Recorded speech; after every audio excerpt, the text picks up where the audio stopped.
Hi everyone, this is Satyajit. So in our last videos, we discussed about how to do the scaling, right? What is horizontal scaling, what is vertical scaling, what is scale in and scale out, and what is scale up and scale down. Okay.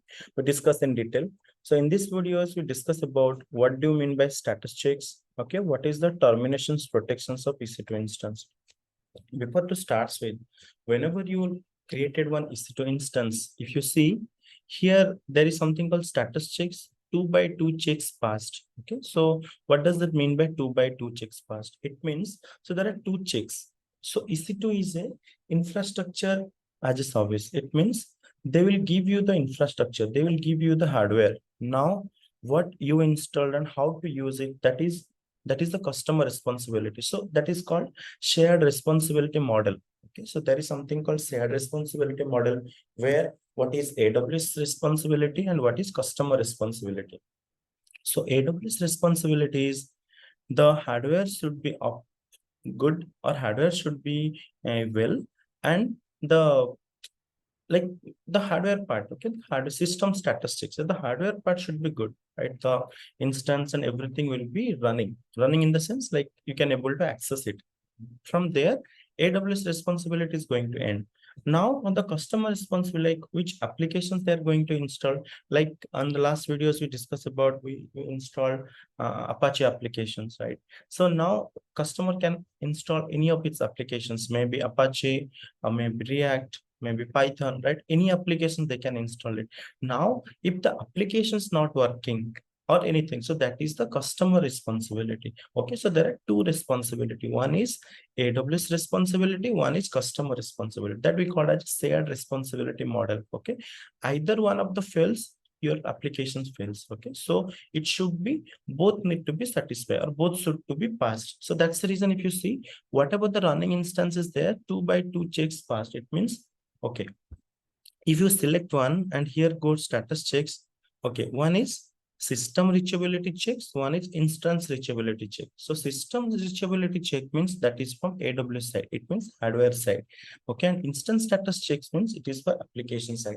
If it will sometimes it become 1 by 2 checks passed, it means one is passed but one is failed. Okay, so now you can just click on the status check and verify which one failed. If it is a system status check fail, then there will be no work from your side, no work from customer side, because that is the hardware failed.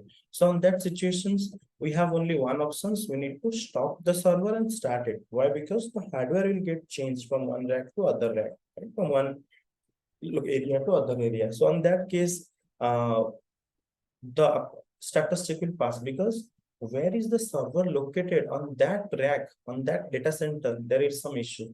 Because of that, your system is unable to pass the system check pass. So if you stop and reboot means sometime it may work, because the difference between reboot and the stop start means, reboot means the underlying hardware will be remain same, the server just it will be reboot and created it again.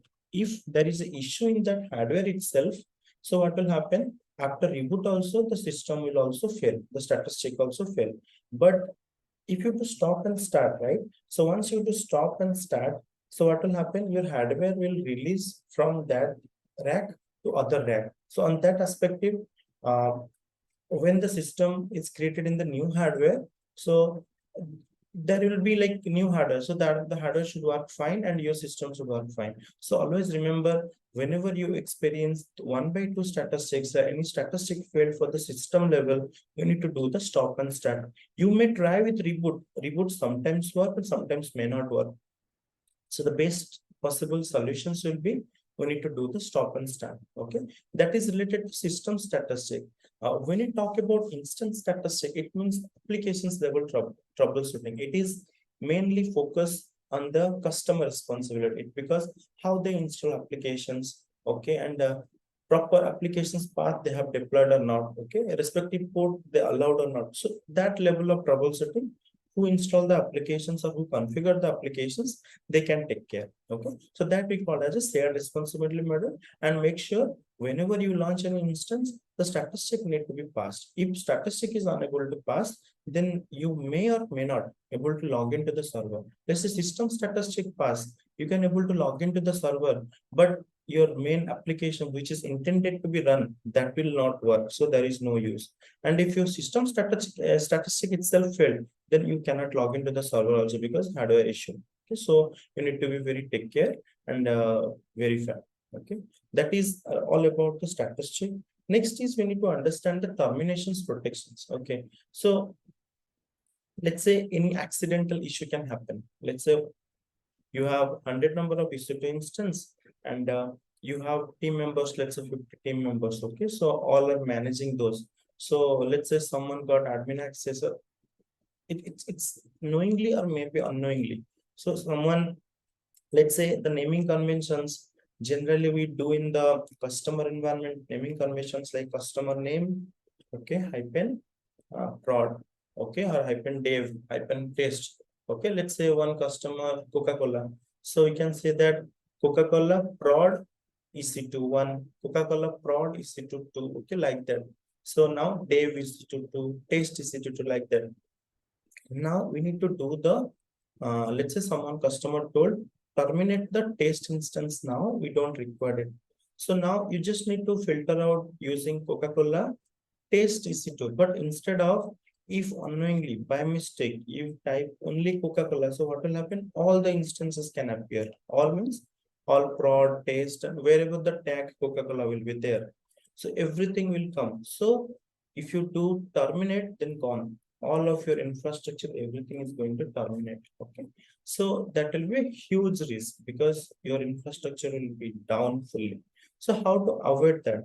So to do that, there is something called terminations protections. Okay, if we enable terminations protections, so what will happen? If you by default select also Coca-Cola and all selected and you trying to terminate, then it won't terminate. It will ask you terminations protection is already enabled. So from there you will understand you can save a lot. It means like there will be huge downtime. So to avoid that, we need to enable the terminations protection. Let's say now I'm using testing EC2, right? If I go instance state and terminate, if I click on terminate, again, anyway, it is asking for another options. Do you want to surely terminate?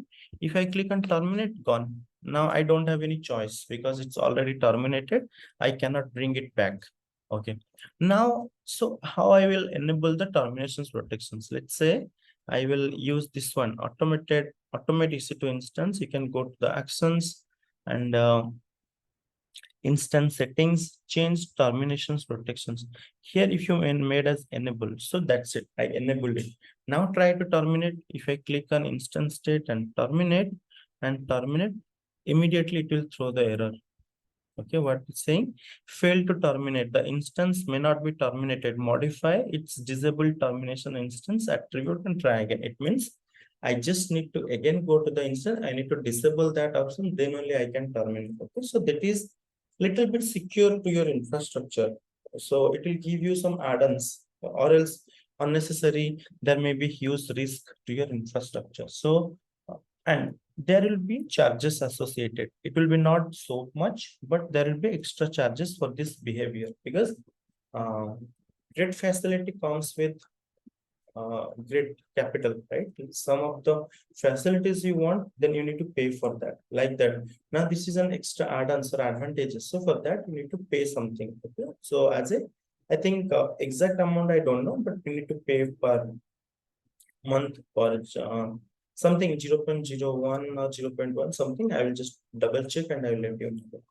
So enabling terminations protections will help. So you may ask, like, if we enable all, no, generally for the productions, right, which is more secure, which is more critical to your infra, like generally critical to the infra is productions environment, right? So we need to enable terminations protections for productions environment. And once we enable that, then accidentally deletions can, okay, so if someone is intended to do, then he may go and disable and terminate is okay. If it is applicable only for unknowingly. If someone don't know unknowingly doing that, then from there we can save it. Okay, yeah. So today we discuss about what is status checks and how to save an EC2 instance type from the by enabling terminations protections. Okay. So next videos, we are going to discuss more. Thank you for watching my videos. If you have any comments, please put it in the comment box. I will help you out. Thank you.